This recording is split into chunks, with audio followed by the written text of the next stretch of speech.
Hi everybody, my name is Christian Talevsky, and I'm going to be walking you through my experience here at Bertil Roos Racing School during their graduate runoff race, and this is actually race number 2.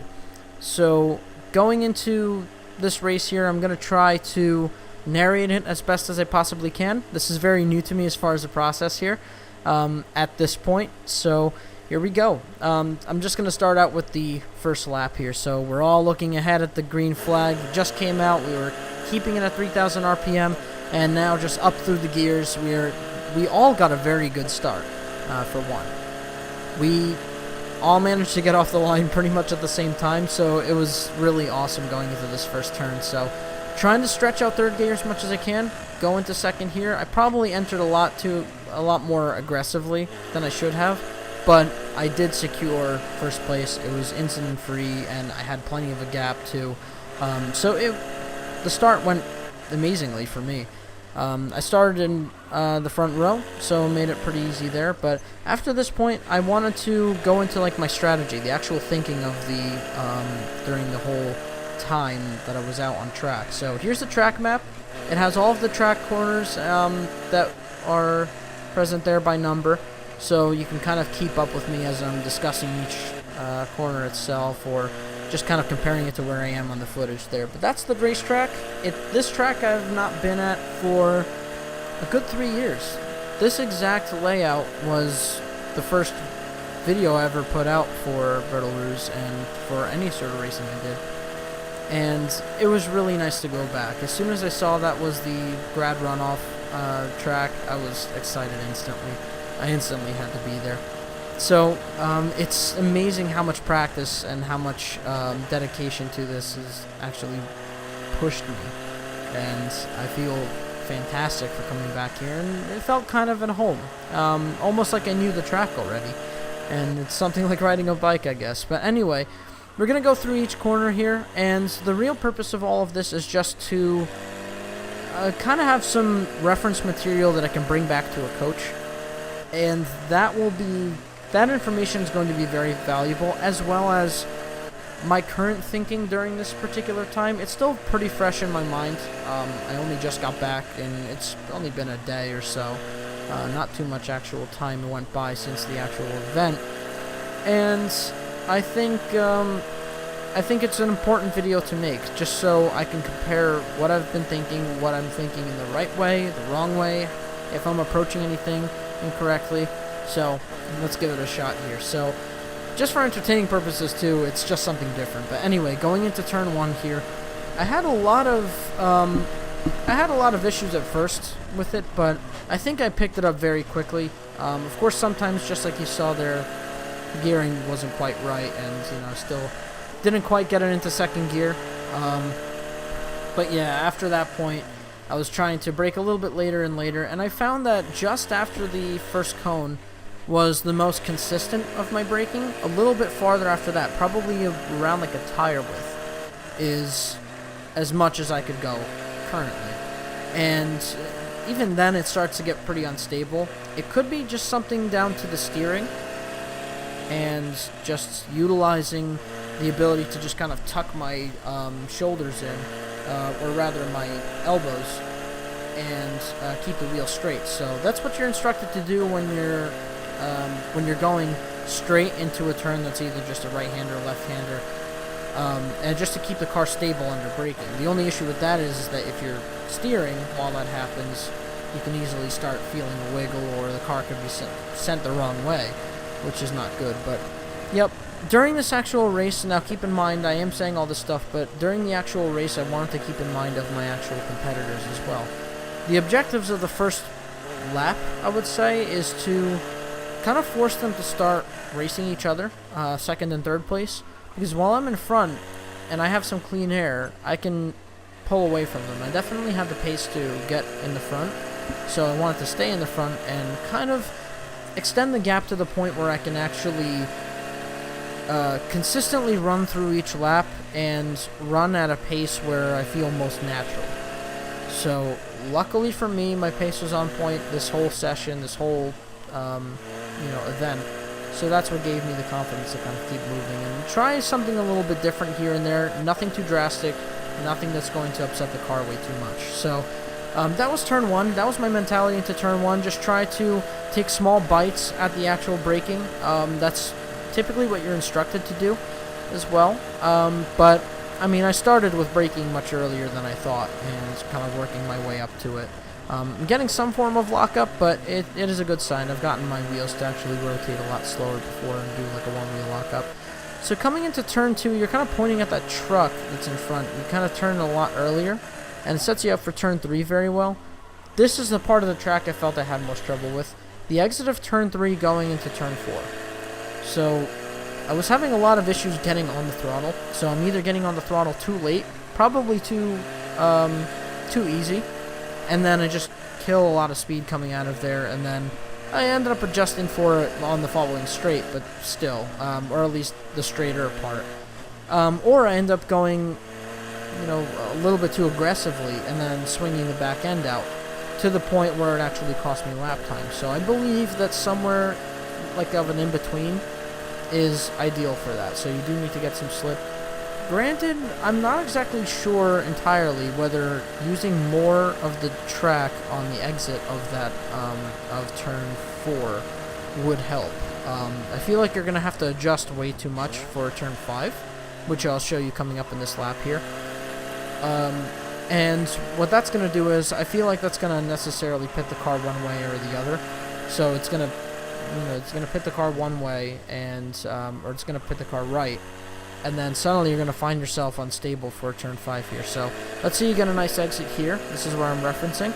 So you have to turn a little bit there and then turn right back into the left-hander for 6. So that's what happens when you go into it way too fast. So that's something I've been struggling with, trying to get the right amount of pace there, and realizing when I enter something a lot faster, or if I go through a corner a lot faster, how it's going to affect the following corners too.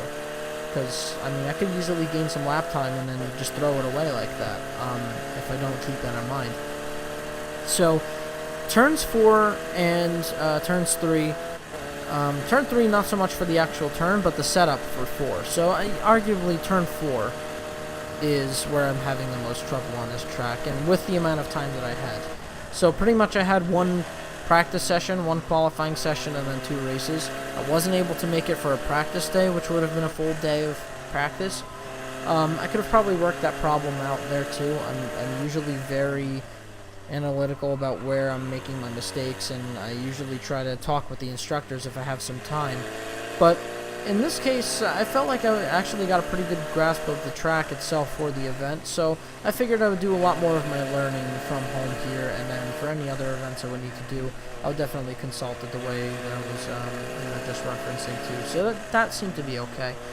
Now, going into the rest of this part, pretty much anything after turn 5, it felt pretty comfortable. So what happened was, you get a nice flow into, like, just going past turn 5. If you get a nice flow going in through that, then, you know, keeping everything kind of stable through that section is fairly easy. You just start to not really think about it.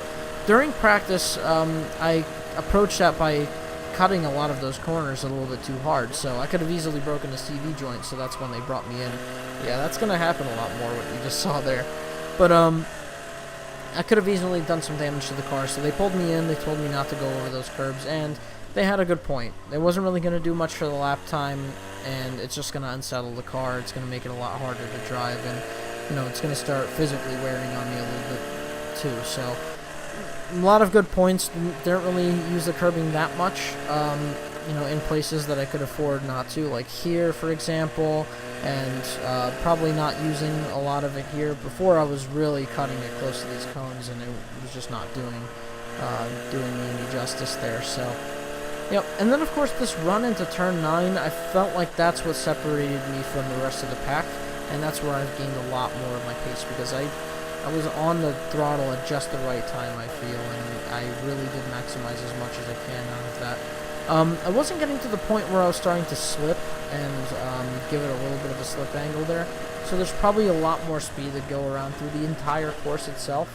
But I feel, with the amount of practice I had, and just with the gap of time from the last race too, I feel I did pretty well. And there's a lot more that I need to do, obviously, as I just drive more it's going to be a lot easier for me to catch on the little things and everything. I tried to do some things that are different, maybe use some of the curbs in some areas, but yeah, I mean, as far as getting a nice rhythm going down, it was great, and the lap time at the end ended up pretty good.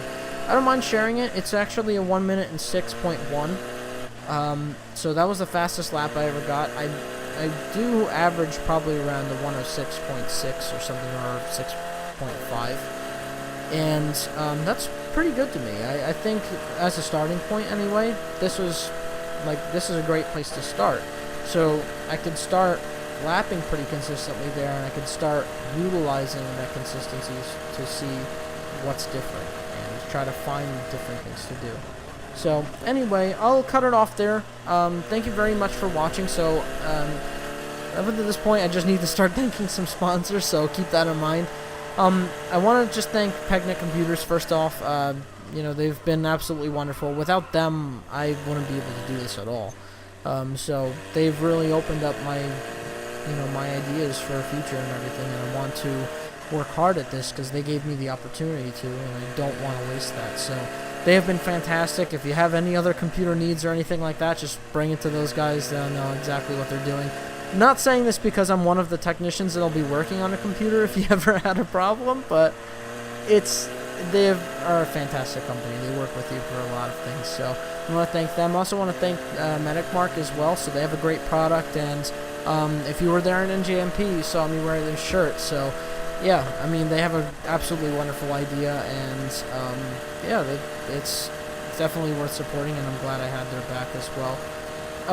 I also do want to thank my local car meet, pretty much, Hellabeat Car Crew, for supporting me on the New Jersey Motorsports Park outing for my very first race.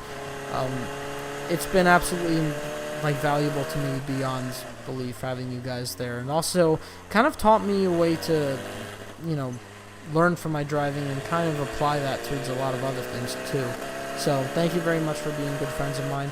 I'd also like to thank Tom Brandoff as well for making the process of getting the videos together and just making the whole process painless as well. Just getting the videos I need, getting them back to him and everything, getting the actual SD cards and everything back to him. The process itself is very easy. So thank you very much for supporting Bertil Roos and everything like that as well. So there you have it, and of course, thank you to Bertil Roos Racing School. It's been absolutely fantastic. They have a lot of fun doing what they do, and the environment is just great. I've never seen a racing school like that. I've been to a couple now. This place has been just absolutely fantastic beyond belief, and they're really supportive. They're really knowledgeable, and there's only good things to say. I can't really say anything otherwise. It's just a fantastic place, and I'm glad to try and run the season with them. So thank you very much for watching. I wanted to do something a little bit different here. Leave a comment if you see anything kind of blatant that I'm missing here, and just something I can use for my own reference material, and just so I can learn as much as I can from this particular session. A lot of the stuff I do clean up, but still, just kind of having it in front of me, seeing if there's anything else I could do differently would greatly help my development towards being a lot faster of a driver and applying it to other tracks as well. Again, so thanks very much appreciated for all the support up till now, and I look forward to putting out more events. I'll make sure to keep you guys all up to date as I start getting more events under my belt, and just so more of you can come watch. So thank you very much, and I'll see you all next time.